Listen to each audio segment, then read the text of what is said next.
लाल गुइंदा चिठी देखा घटना थाना रे हाजर हेले बीजेपी नेता गोलक महापात्र वकिल एथिपाई थाना पक्षरु नोटिस करा जायथिला गोलक को नोटिस करा जायथिला।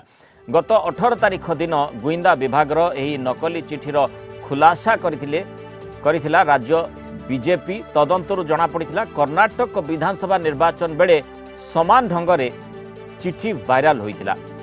गुइंदा विभागर नकली चिठी को नहीं सांबादिक सम्मेलन करथिला राज्य बीजेपी। प्राथमिक तदंत पर चिठीटी संपूर्ण जालियाती होइथिबा स्पष्ट होइथिला। एने भुवनेश्वर खारबेलनगर थाना रे निज आडू मामला रुजु करथिला पुलिस। आईपीसी रो धारा 465, 468, 469 और 471 रे मामला रुजु हेबा सह तदंत आरंभ करिछि कमिश्नरेट पुलिस।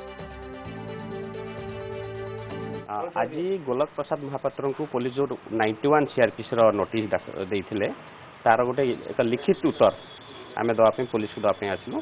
पुलिस की सेटा दिगला जहाँ गोलक महापात्र पाखक व्हाट्सएप माध्यम आसीला जो चिठीटी से चिठीर गोटे कॉपी आम पुलिस के देलु। लिखित वाक्य आम जनइु केमती पाइलु। से कम हूँ पुलिस तदंत कर से चिठी कौट कौन आसला